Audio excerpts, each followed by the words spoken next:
নেতা যদি ভিখারির মতো কারোর কাছে পয়সা নেয়, তাদের বিরুদ্ধে সর্বপ্রথম কড়া ব্যবস্থা দল নেবে, তৃণমূল কংগ্রেস নেবে। একটা পরিষ্কার এটা আপনাদের কাছে বলতে চাই। গতকালকে হঠাৎ একটা গন্ডগোল হলো আলাকুলে, পোলেরহাট অনে।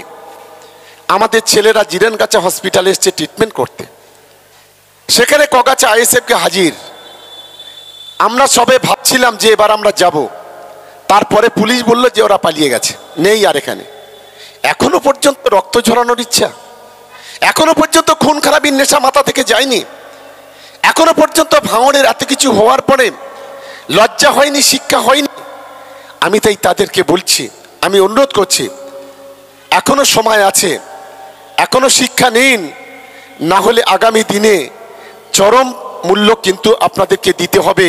এই ভাঙড়ের মানুষ আপনাদের গলার জামার কলার ধরে জিজ্ঞাসা করবে, ভাঙড়ের খুনের জন্য দায়ী হচ্ছে তোমরা, সুদে আসলে কোড়ায় গন্ডায়, সেদিন কিন্তু হিসেব নেবে। এটা অন্তত মাথায় থাকে জানো। 500 টাকা পেত লক্ষ্মীর ভান্ডারে, সেই মা বোনেরা পাবে 1000 টাকা, আর যে মা বোনেরা 1000 টাকা পেত তারা পারবে 1200 টাকা। 2,12,00,000 মহিলা তাদের ব্যাংকে টাকা পৌঁছাবে। আর এর খরচ হবে কত জানেন? প্রতি বছরে 25,000 কোটি টাকা।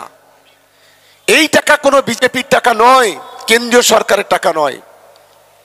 এই টাকা রাজ্যের মাননীয় মুখ্যমন্ত্রী মমতা বন্দ্যোপাধ্যায় আজকের বাংলার গরিব মানুষের ঘরে ঘরে আজকে পৌঁছে দিচ্ছেন। যারা আইএসএফ করছেন, যারা জমি রক্ষা কমিটিতে আছেন, এখনো সিপিএম যারা করছেন, তাদেরকে জিজ্ঞাসা করুন যে আজকের মমতা বন্দ্যোপাধ্যায়ের নেতৃত্বে যে সামাজিক কর্মসূচিগুলো আজকে মমতা বন্দ্যোপাধ্যায় মানুষের দরজা দরজা পৌঁছে দিয়েছে, এর অর্থ কোথা থেকে আসছে? কেন্দ্র তো 1 পয়সা দিচ্ছে না। মানবিক মুখ্যমন্ত্রী মমতা বন্দ্যোপাধ্যায়, কেউ কেউ বলছেন ট্যাক্সের পয়সা দিচ্ছেন। আমি তাকে প্রশ্ন করছি, সারা ভারতবর্ষে বিজেপি 17টা রাজ্যে ক্ষমতায় আছে, কেন বিজেপি সেখানে লক্ষ্মীর ভান্ডার দিতে পারছে না, কৃষক বন্ধু দিতে পারছে না? কেন সেখানে সবুজ সাথী সাইকেল দিতে পারছে না? কেন 5 লক্ষ টাকা স্বাস্থ্যসাথী দিতে পারছে না? কেন সেখানে বিনা পয়সা রেশন দিতে পারছে না? কেন বার্ধক্য ভাতা, বিধবা ভাতা, প্রতিবন্ধী ভাতা দিতে পারছে না?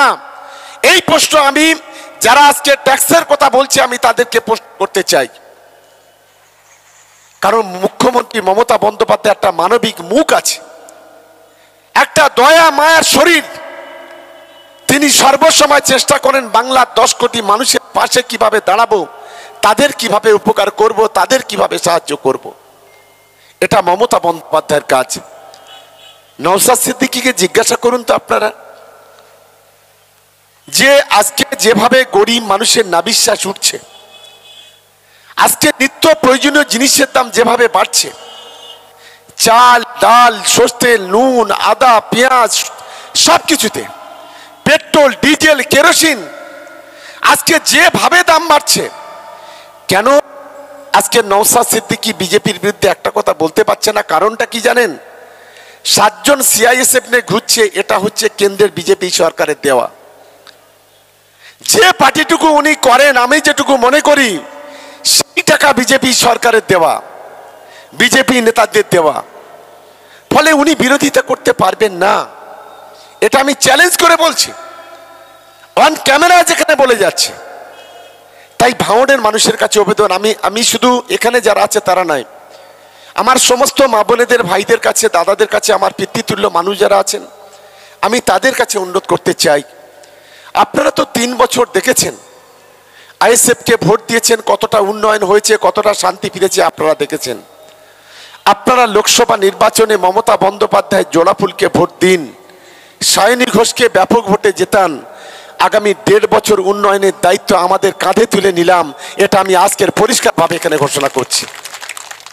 আমার বিধানসভা ক্যানিং পূর্ব আরেকটাকে আজকে যুক্ত করলাম, ভাঙড়ও আমার বিধানসভা।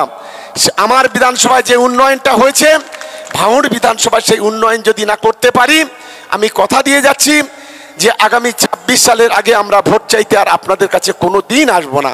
এটা একদম প্রতিশ্রুতি দিয়ে যাচ্ছে আজকের, এটা আপনাদের কাছে আমার অনুরোধ। আর আমাদের জমি রক্ষা কমিটির যারা ছেলেরা, আইএসএফ এর ছেলেরা যারা আমাদের যোগদান করেছে, এখানে রিন্টুদের নেতৃত্বে, কবিরদের নেতৃত্বে এর আগে অনেকজন যোগদান করেছে। আমি সকলকে বলবো, বুক চিতিয়ে লড়াইটা করতে হবে। পোলেরহাট 2 থেকে আমাদের লিড নিতে হবে, এটা আমি অনুরোধ করতে চাই যারা নেতৃত্ব, যারা আজকে দলে যোগদান করছেন, এবং হইবাদা থেকে শুরু করে এখানে বিশ্বজিৎ বা যারাই আছেন, আমি তাদেরকে অনুরোধ করতে চাই ঐক্যবদ্ধভাবে লড়াই করতে হবে। কাউকে দল থেকে সরিয়ে দেওয়ার পরিকল্পনা করা যাবে না। আমি এটা অনুরোধ করতে চাই গোটা ভাঙড় জুড়ে একটা পরিবারের মতো যারা আছে এবং যারা আসছে সকলকে নিয়ে ঐক্যবদ্ধভাবে লড়াইটা করতে হবে। আমার মনে হয়েছে, আমি রিন্টু ছেলেটাকে সেদিন আমি দেখেছি, বা আজকে যারা যোগদান করলো তাদের দেখেছি, ওরা যদি লড়াই করে পোলেরহাটে ভাঙড় বিধানসভার মধ্যে 1 নম্বর অঞ্চল হিসেবে নিজেদের তুলে ধরতে পারবে, এটা আমার অন্তত আত্মবিশ্বাস অন্তত তৈরি হয়েছে। আর আমাদের নেতাদের যারা আছে তাদের বলি, সকলকে ভালোবেসে কাছে নিতে হবে। ভালো না লাগলে চলে যাবেন, কোনো আপত্তি নেই, কিন্তু দলে থেকে যারা বেঈমানি করবে 4 তারিখের পরে সুদে আসলে কোড়ায় গন্ডায় তাদের বুঝে নেব, এটা যেন মাথায় থাকে। আজ প্রকাশ্যে সভা থেকে আমি বলে যাচ্ছি, আর দুর্নীতির প্রশ্নে কোনো টলারেট করা হবে না। কোন নেতা যদি ভিখারির মতো কারোর কাছে পয়সা নেয়, তাদের বিরুদ্ধে সর্বপ্রথম কড়া ব্যবস্থা দল নেবে, তৃণমূল কংগ্রেস নেবে, একটা পরিষ্কার এটা আপনাদের কাছে বলতে চাই। আর আমি সকলকে আজকের আমন্ত্রণ জানাচ্ছি, আগামী 14 তারিখে রবিবার পড়বে, সেদিন এই রবিবার আমাদের একটা র্যালি হবে ঈদের পর 3 দিন পরে। এই 14 তারিখে আমাদের টার্গেট হচ্ছে, আগে ভাবছিলাম 10,000 13,000, আজকে অন্তত ভেবেছি 15,000। এই 15,000 আমাদের তৃণমূল কংগ্রেসের কর্মীরা মমতা বন্দ্যোপাধ্যায়ের, অভিষেক বন্দ্যোপাধ্যায়ের, সায়নী ঘোষের গেঞ্জি পরে, টি শার্ট পরে একই ড্রেসে তারা আমাদের কাশীপুর থেকে পোলেরহাট পর্যন্ত এই জায়গাটা র্যালি করবেন, প্রার্থী নিজে থাকবেন। আমি সকলকে তার প্রস্তুতি নেওয়ার জন্য এখন থেকে আমি অনুরোধ করতে চাই। আর আগামী পরশুদিন মাঝেরহাটে আমাদের একটা সভা আছে। এই সভাতে ইফতারের পরে আজকে যেমন উপস্থিত হয়েছেন, ঠিক তেমনি চালতাবেড়িয়া থেকে বেশ কিছু আইএসএফ এর কর্মী নেতা তৃণমূল কংগ্রেসে তারা যোগদান করবে।